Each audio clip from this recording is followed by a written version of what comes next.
Hello and welcome to another edition of Astroworld Media Podcast. I am Ms. Polini. I am the digital media teacher here at Shepherd High School in Palos Heights, Illinois. And today we're talking about remote learning. It has been almost a year. It will be a year on Saturday, March 13th, since our school had its last normal day of school. And this past year, obviously, we've been doing nothing but remote learning and hybrid learning and e-learning and just life as we know it in the school system has completely revolutionized. Joining me today, we have some students in the digital media program. So I'm going to let them introduce themselves. And I asked them if you guys could tell us your name, your year in school, and let's do what's your favorite subject normally. And it's okay if you don't pick our class. And which class or which subject has been a struggle for you or been the most challenging in this remote learning environment. So we're going to go around the room here and hear from everybody. So let's start with you, Cam. Hello, my name is Cameron Hardy. I'm a senior, and my favorite class would have to be English.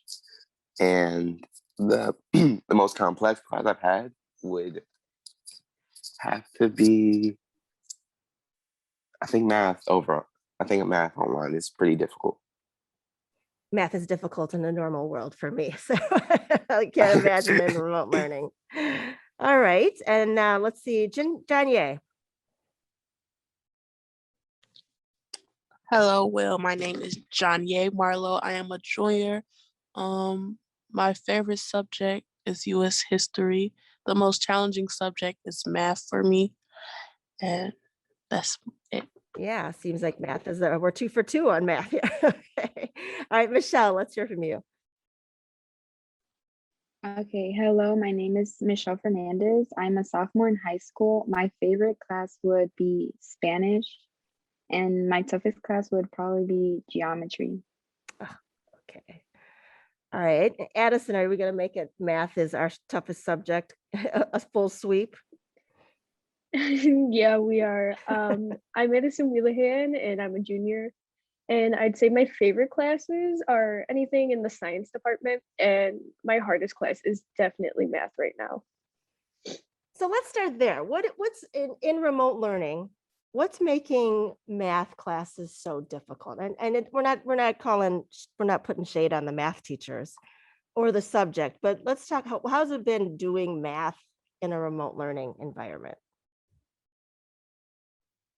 I think it's more so you can't get, sometimes in class, in person, you can get one-on-one with the teacher. And it's harder to do that because, for one, you don't want to struggle in front of other people because in class, everyone's working on their work anyway, but everyone has to listen in on your conversation online. And math is already somewhat complex as it is, and to learn it over the internet just makes it that much harder. So let's start with, how are you learning the math? How are the math teachers explain? Normally you do it on the dry erase board in the classroom. So how are they doing it in a remote environment? How are you guys learning the concepts? I know So for personally me, we're like, oh, I'm sorry, you could go. oh, okay. I know personally for us, it's the same. It's kind of the same as if they were to write on a whiteboard. We kind of just get notes, and our teacher, Miss Fairway, she screen shares Notability, and she kind of just writes on it as if it was a whiteboard. And then we just kind of copy down the notes and go along with it. And has it been the same for you, Michelle? No, my teacher uses Class Kick a lot. So we've been doing our notes on Class Kick, our tests, and everything. Yeah, I think testing is probably a whole nother area that has made it more difficult because, yeah, how have you guys been doing tests for math? Tests for me are usually on Class Kick. It's usually just we all go on Class Kick, we get the time, and then because it tells you if someone leaves is what we've been told. So it's a good way for her to tell that, make sure that nobody's like leaving the test and cheating, since we are at home and it's a lot easier for students to just easily cheat off their iPads. And I think that we don't call it cheating anymore. We call it, like searching other sources for for help. But and what Cameron said about the hard part, I think a lot of people don't realize, is how difficult it is to get help. And so when you're struggling or you don't understand a concept, can you guys talk a little bit about that? What's it like on Zoom to now have to have a one-on-one conversation with a teacher when 20 other people are listening?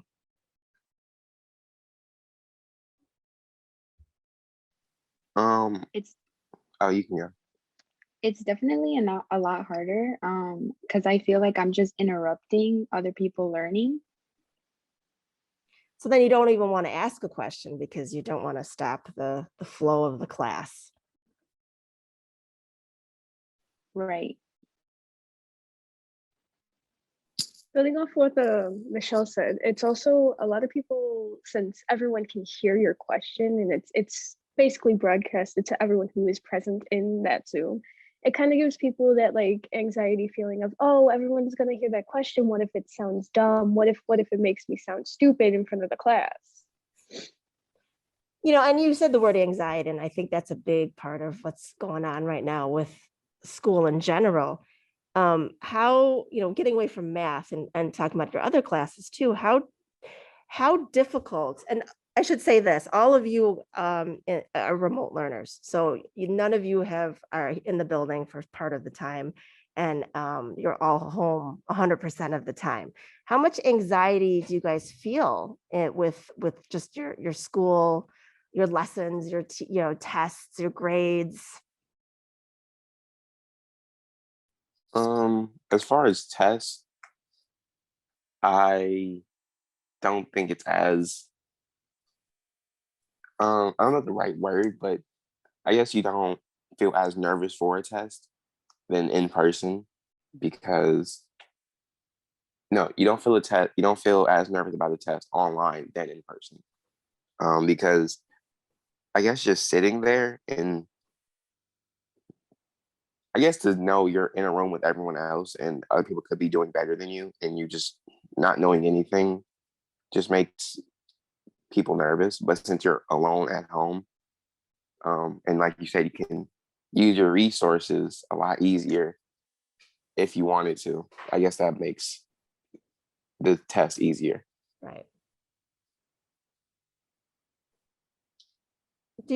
Are your grades better than normal, or are you struggling more in remote learning? My grades are better And why do you think that is? because I'm online, and for my senior year, I didn't choose complex classes as I did my previous years. So you have an easier schedule to begin with, which is good timing on your part for this. Yes. And then do you guys feel like you're more focused at home, or less focused, or more distracted? I definitely feel a lot less focused than I was in school, because in school you're surrounded in a class and you have the teacher there and present. But at home, there's a lot of various things that are in your day-to-day life that can cause distractions, whether that be like pets or like parents, and you have all your stuff near you. So it's just a lot more distracting of an environment. I think I've never seen so many students' pets ever as I have this year. And not through their own fault, because for whatever reason, those cats and dogs love to be on camera. And then Johnyae, how about you? You said U.S. history is your favorite subject. Do you feel like you are managing remote learning better, or are you struggling, or is it more challenging? It's more challenging. Only reason I say that is because sometimes it's hard for me to wake up for school on time. And yes. I think it's a whole different mentality for you guys. You don't have to catch the bus. You don't have to do your hair. You don't have to, get yourself in that same mindset as you would if you were coming to the building. And so I think that does change, if you're doing school in pajamas, it does make it more difficult to focus, I think. what could teachers do better to help you guys?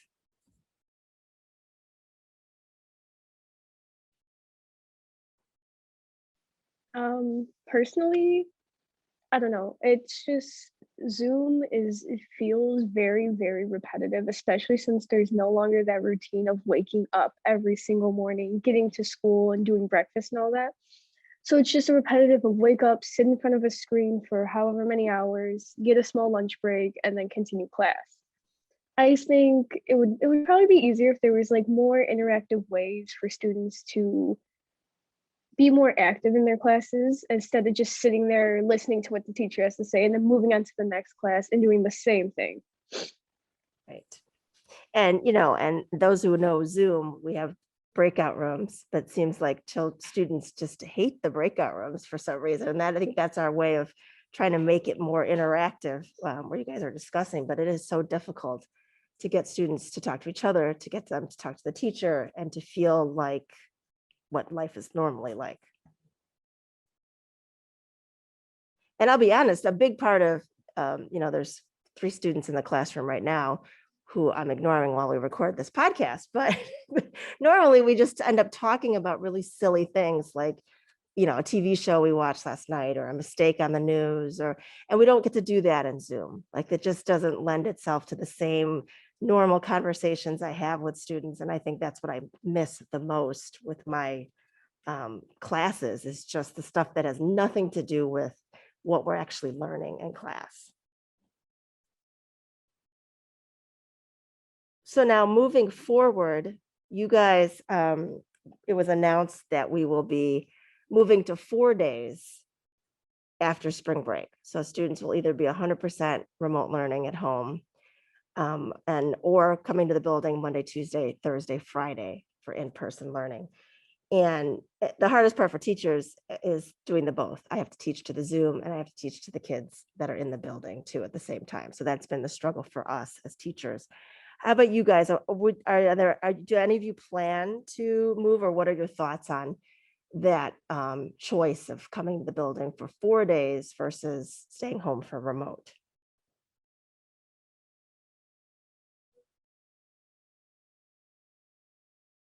I personally will be staying at home still. And what makes you make that decision? Especially as a My senior. safety. Okay. Yeah, my safety. I don't know. I just don't want to take that risk of, being around every day or 4 days a week. And I think I'm used to learning at home now, so I wouldn't want to change that up since I'm so accustomed to it. Will that be weird for you, Cam, though, as a senior, that you won't, spent any of your senior year in the building? Not really. I'm not one of those people that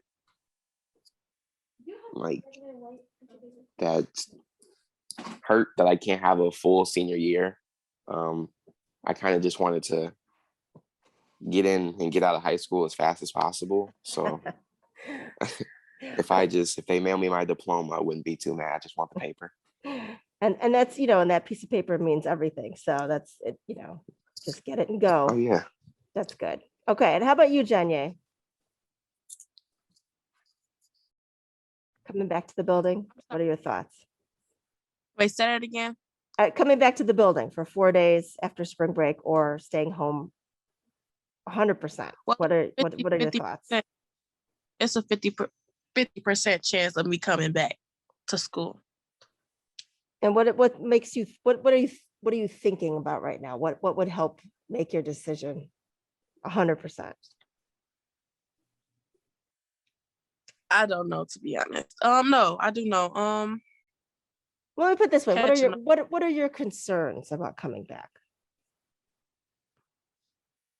Germs. That's what Safety. So safety is more important, but you would like to be back. If we could say magic wand and promise that you'd be safe, you'd want to be back in the building. Yes. Okay. Of course. How about you, Michelle? I agree with Cam. Was gonna be staying home. For safety as well. My mom had a hard time getting pregnant, and now that I have my little sister, she's like 1, and like 15, she's 15 months. So my mom's just very concerned on like the pandemic and all that, all the cases and stuff. So she'd rather have me home. So yeah. Yeah, and that makes sense.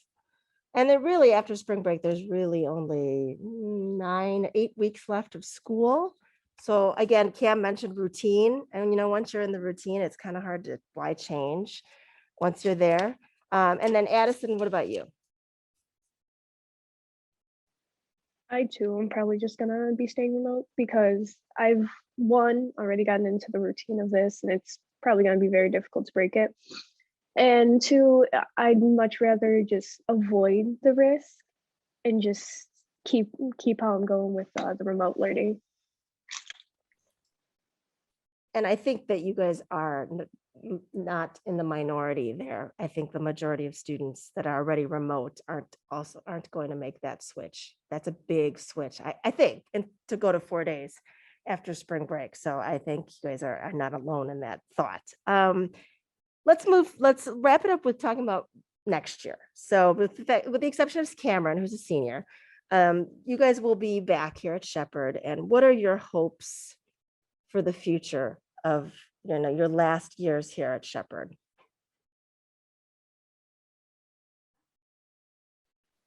I know I definitely hope, since it's going to be my senior year, I'm hoping that things at least become somewhat back to normal, but that is also very wishful thinking, seeing as though we've been in quarantine for almost a year now. Yep.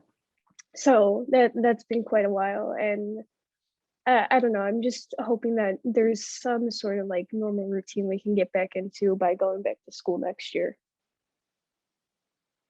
And then how about you, Michelle? Yeah, I agree with her. I hope things can go back to normal. And like I would like to do more sports, maybe try new things. And then Johnyae? I totally agree with them also. What Michelle said, I would like to try new sports.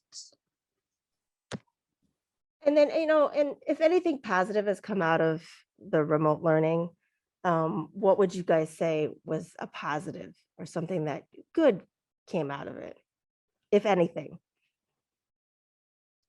I think being able to adapt to new situations, because some people didn't have a choice, or we all didn't have a choice when it first started last year. So I think being able to do something new just by force. And we've had to adapt a lot. A lot of things have changed. If you think back to when we were doing school last year in the spring and how it was no Zooms, and then now Zooms, and sometimes Zooms, and no Zooms on Wednesdays. And we've made a lot of changes, and still more changes are still coming. And so, yes, you guys have been very good at adapting to the changes. Anything else that you guys think would be a positive? Personally, for me, a positive would be learning how to be more independent, because I think when you're in school, it's like harder to be independent. You depend more on like your teachers and other students like helping you. And now that you're at home by yourself, you kind of have to depend on yourself. And I guess it gives you a good taste of what college is like, when you guys go off to college and the teacher will post a lesson or do a lesson and you don't really talk to your professor very much. And then they give you all the work and they just expect you to do it. So if anything, hopefully you guys will be better prepared for, school after high school.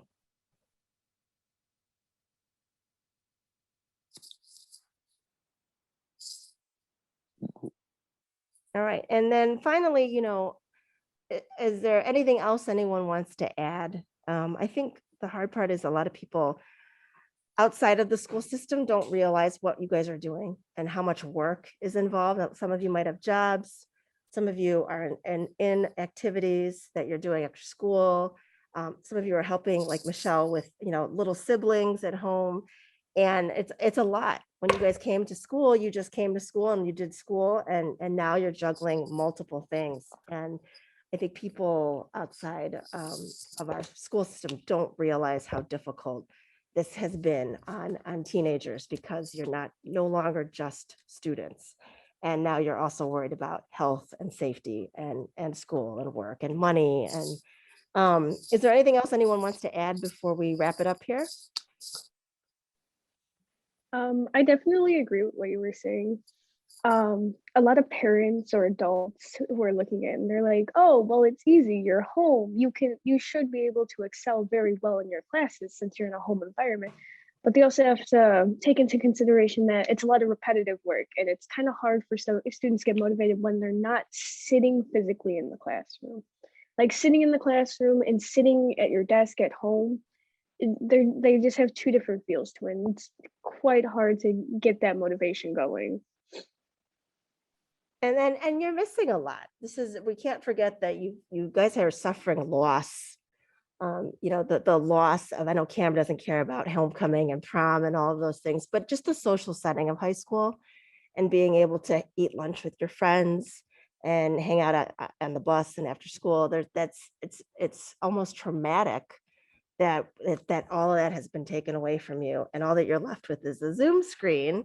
And I can only imagine how much work you guys have to do after Zooms are over, and how much schoolwork you do. So it's a lot for you guys to deal with.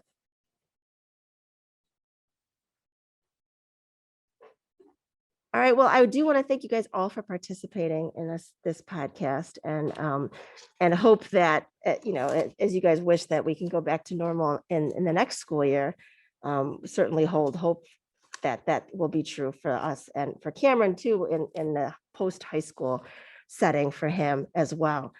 So this is another edition of Astroworld Media Podcast. Thanks again to the participants for sharing their experiences, and then stay tuned for another edition coming soon.